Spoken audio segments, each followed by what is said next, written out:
What's going on, guys? Welcome back to the tower. So this is the start of a new series where I'm going to be going over a module, and these will be short videos. I'll maybe upload like once a week, but I'm pretty much just going to go over a module and everything that you need to know about it.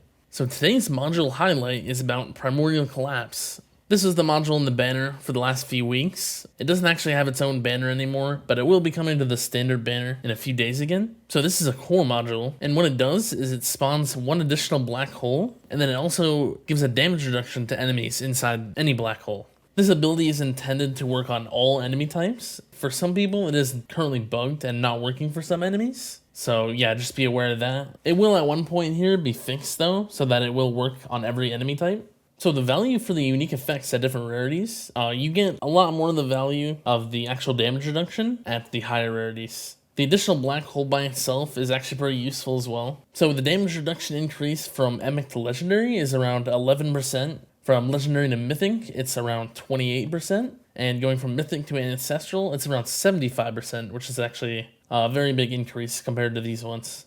And if you don't have the module yourself, I'll quickly show you kind of what that looks like. So this is what the 3 black holes looks like at 30 meters.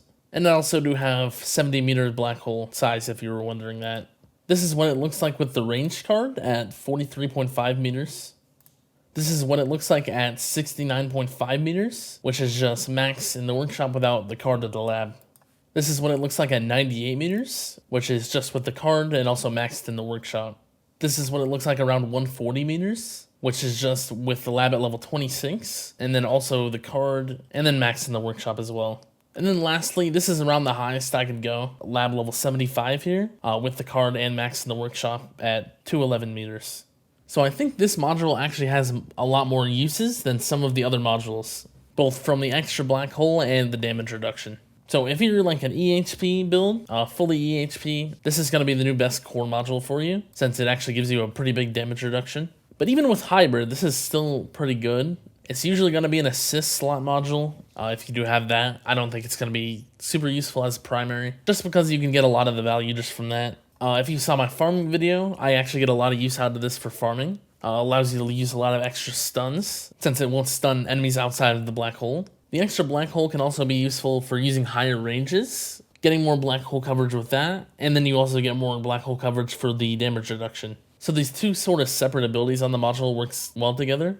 But like I said, this is also pretty good with hybrid if you need extra EHP. Even for like later game players, if you're normally glass cannon, EHP is still good against overcharge, so the damage reduction will still help against them. But going back to having the assist, I think Dimension Core is going to be better for most people in a primary slot. I think it's a lot better option for primary for farming though, since you're not relying on the damage as much. But if you do use it for farming, you might actually want a second copy at one point, since you might want farming substats and then also have one with like tournament or milestone substats. So actually moving on to the substats, I don't think this module has any specific substats that you actually need. Just depends what you're using it on. The only thing I could really think that would be specific to this module is maybe getting black hole cooldown and black hole duration for maybe the extra coverage in tournaments.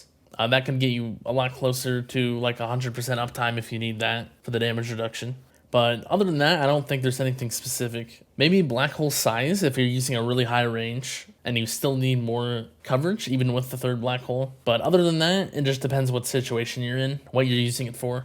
So yeah, that's pretty much it. The next module highlight I'm doing will be about the module in the new banner, which will be coming out on September 15th at 0 UTC. But other than that, let me know what other modules you would want to see me talk about after that one. I'll probably continue this series until I go over every module. So if you have any other questions about the module or anything else, you can leave them in the comments. And yeah, see ya.